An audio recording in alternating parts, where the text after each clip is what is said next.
வணக்கம். தமிழ் வெற்றிலை சமையலுக்குள்ளே போகலாம் வாங்க. நம்மளோட சேனலை நீங்கள் ஃபஸ்ட் டைமாக பார்க்குறீங்க அப்படின்னா சப்ஸ்கிரைப் பண்ணிடுங்க. பெல் சிம்பிளை கிளிக் பண்ணுங்கள். ஆல் பட்டனையும் செலக்ட் பண்ணி விட்டுருங்க. இன்றைக்கி நம்ம என்ன ரெசிபி பார்க்க போகிறோம் அப்படின்னா பொட்டேட்டோ ஃப்ரை பார்க்க போகிறோம்.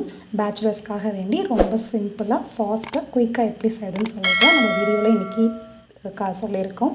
ஸோ நம்மளோட வீடியோக்குள்ளே போகலாம் வாங்க.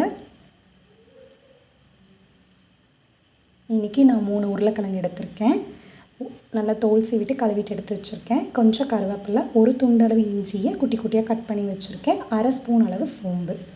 இப்போ இதை வந்துட்டு நம்ம இஞ்சியை ஒன்று பாதியமாக போட்டு இடிக்கல் இடிச்சுக்க போகிறோம்.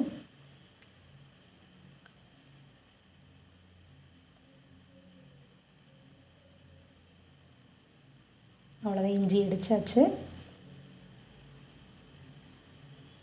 உள்ளேருந்து நம்ம வெளியில் எடுத்து வச்சிடலாம்.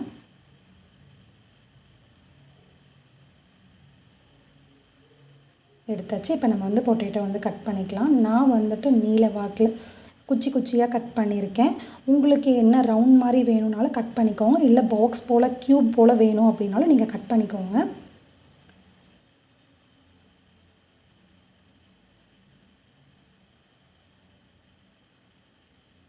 ரொம்ப மெல்லிஸாக கட் பண்ண வேண்டாம், கொஞ்சம் மொத்தமாக கட் பண்ணுங்கள். அப்போ தான் நம்ம உடையாமல் நம்ம என்ன ஷேஃபில் கட் பண்ணுமோ அந்த ஷேஃப் அப்படியே நமக்கு கிடைக்கும். அவ்வளோதான், இந்த போல் கொஞ்சம் தின்னாக கட் பண்ணிக்கோங்க.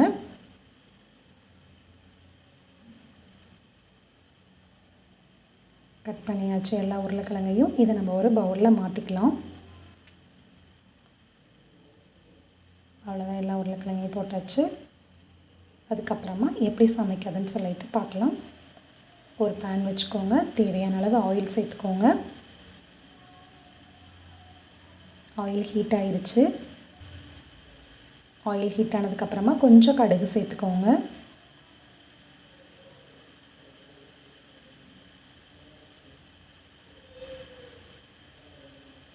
கடுகு வெடிச்சிருச்சு. நம்ம கொஞ்சம் கருவேப்பிலை சேர்த்துக்கலாம். இது கருவேப்பிலையெல்லாம் போடையில் மேலே தெரிக்கும், பார்த்து கவனமாக செய்யுங்க. 1/2 ஸ்பூன் அளவு சோம்பு நம்ம நசுக்கி வச்சோம் இல்லைங்களா, ஒன்று பாதியுமா அந்த இஞ்சியை உள்ளே சேர்த்துக்கோங்க. இப்போ அடுப்பை வந்துட்டு கம்மியிலே வச்சுக்கோங்க.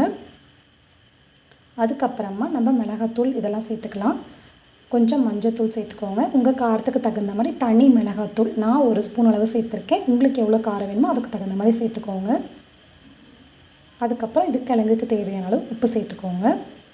இப்போ இது வந்துட்டு எண்ணெயில் வந்துட்டு ஒரு 1/2 நிமிஷம் போல் லைட்டாக பரட்டி விட்டுடலாம். அடுப்பை இப்போ வந்து ரொம்ப குறைச்சே தான் வச்சுருக்கணும், அதிகப்படுத்திடாதீங்க, மசாலா தீஞ்சு போயிடும்.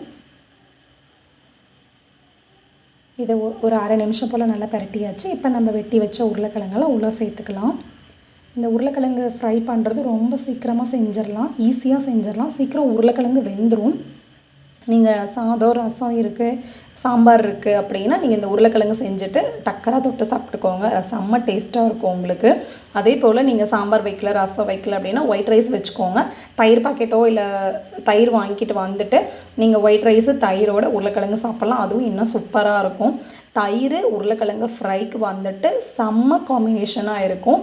அதே போல் கிள்ளி போட்ட சாம்பார் நம்ம ஆல்ரெடி ரெசிப்பியில் நம்ம லிங்க்கில் கொடுத்துருக்கோம். நீங்கள் அது தேவைன்னா கூட நீங்கள் ரெஃபர் பண்ணி பார்த்துக்கோங்க. ரசமும் நம்ம ஆல்ரெடி லிங்க்கில் கொடுத்துருக்கோம். பேச்சுலர்ஸ் ரசம் சாம்பார் கொடுத்துருக்கோம். உங்களுக்கு தேவைன்னா நீங்கள் அந்த ரெசிப்பியை ரெஃபர் பண்ணிவிட்டு நீங்கள் அதுபடி கூட செஞ்சுக்கோங்க. இல்லை எனக்கு சாம்பார் ரசம் வைக்க டைம் இல்லை, ஒயிட் ரைஸ் மட்டும் வைக்க டைம் இருக்குது அப்படின்னா நீங்கள் ஒயிட் ரைஸ் செஞ்சுட்டு டக்குன்னு ஒயிட் ரைஸ் ஒரு பக்கம் ரெடி ஆகும். நீங்கள் இந்த மாதிரி உருளைக்கிழங்கு கட் பண்ணிட்டு இந்த மாதிரி ஃப்ரை பண்ணி சாப்பிடுங்க, செம்ம சூப்பராக இருக்கும். தண்ணி ஊற்றக்கூடாது, லைட்டாக கொஞ்சமாக தண்ணி தெளித்து விடுங்க. தெளிச்சுட்டு அடுப்பை வந்துட்டு லோ ஃப்ளேம்லேயே வச்சுட்டு மூடி போட்டு லைட்டாக பரட்டி விடுங்க. அப்போ தான் அடி பிடிக்காமல் இருக்கும். நல்லா எல்லா பக்கமும் கிழங்கு நல்லா வெந்து வரும் உங்களுக்கு. இந்த போல் ஒரு நிமிஷம் 2 நிமிஷத்துக்கு ஒருக்க இந்த போல் எடுத்து பரட்டி விடுங்க. அப்போ தான் எல்லா பக்கமும் நல்லா கிழங்கு வெந்திருக்கும். உடஞ்சிடக்கூடாது, பார்த்து இது பண்ணிக்கோங்க. இல்லை உங்களுக்கு ரவுண்டாக பிடிக்கும் அப்படின்னா நீங்கள் ரவுண்டாக கூட வெட்டிக்கலாம் நீங்கள். அவ்வளோதான், நம்மளோட உருளைக்கிழங்கு ஃப்ரை வந்துட்டு சூப்பராக ரெடி ஆயிடுச்சு. கொஞ்சம் ஆயில் எண்ணெய் இருக்கிற மாதிரி இருக்குது இல்லைங்களா, அதனால வந்துட்டு அடுப்பை வந்துட்டு இப்போ கொஞ்சம் அதிகப்படுத்திட்டு லைட்டாக நம்ம அப்படியே பரட்டி விட்டுட்டே இருங்க. அந்த எண்ணெய் ஆயில் வந்துட்டு கொஞ்சம் ட்ரை ஆயிரும். நம்ம உருளைக்கிழங்கு வந்துட்டு நல்லா மொறுமொறுன்னு கிடைக்கும் உங்களுக்கு. அவ்வளோதான், சூப்பராக ரெடி ஆயிடுச்சு. இந்த ரெசிபியை நீங்கள் கண்டிப்பாக ட்ரை பண்ணி பாருங்கள். நம்மளோட சேனலுக்கு சப்ஸ்கிரைப் பண்ணுங்கள். தேங்க்யூ.